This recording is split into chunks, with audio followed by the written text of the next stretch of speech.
It's taken Peter Anderson 4 years to build his body to this shape. Now 20, he'll be competing this weekend along with 42 other competitors for the title Mr. Australia.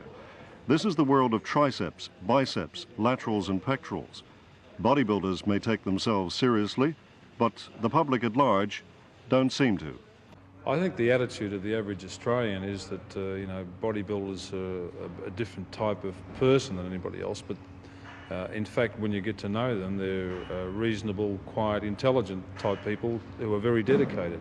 Why do you think the majority of people, and I suppose the press and television to a large extent, always seem to make fun of bodybuilders and bodybuilding?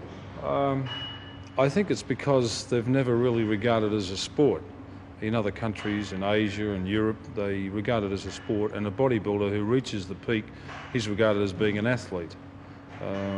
Over here, I think there's a little bit of envy from the normal person. When he sees somebody with a good physique, he tends to rubbish him a bit because that's his only method of getting back at him. A policeman by profession, 20-year-old Peter Napoli has only been bodybuilding for 9 months, but he'll be out of uniform tomorrow to display the results of his labors. For the serious devotee, the training's hard and the diet important, but anyone can do it. Most of the chaps that I know that are bodybuilders in Australia, and I know them all, started off thin guys, very small, demure chaps, and they came into a gymnasium to put on a little bit of muscle. Some of them were very ashamed of it, and they start getting results, and what happens is then they say, gee, this is all right, I'll take it up as a sport, and this is what happens.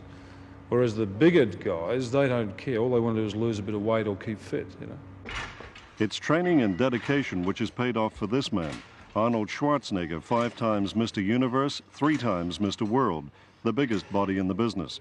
At the top for 10 years, Arnold knows that bodybuilding doesn't have universal appeal.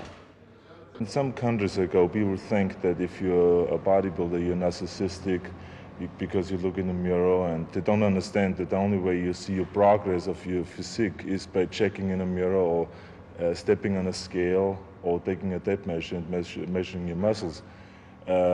So that's how the preconceptions come up, and they think that maybe if you train 10 years and you stop your workouts, you will fall apart, you turn to fat, and that's obviously wrong because muscles never can turn to fat. And there are a lot of preconceptions. Some people even think that if you are involved in your body, that you are homosexual, because it's something very bad to be involved in your own body. It's good for the female, but not good for the man, which is stupid, And there are many like that. Misconceptions aside, the bodybuilder is, like the long-distance runner, a loner. Their friends are usually other bodybuilders. But women, they claim, love them. Arnold Schwarzenegger appears to have had very few problems with women. No, actually not many. There were a few girls, I can say, that they found it too much or too big because they're not used to that, But most girls like good physiques, and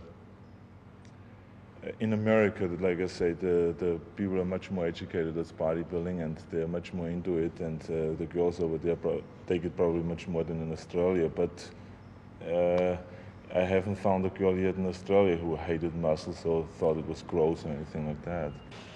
If there was a men's liberation movement, they'd possibly label the exhibition of the male body beautiful as nothing more than a prize beef market. Whatever the views, tomorrow's prize at Melbourne's Town Hall will be the Mr. Australia title, and perhaps the incentive to follow in the footsteps of Arnold Schwarzenegger, who's proved bigger and better things mean more money in the bank.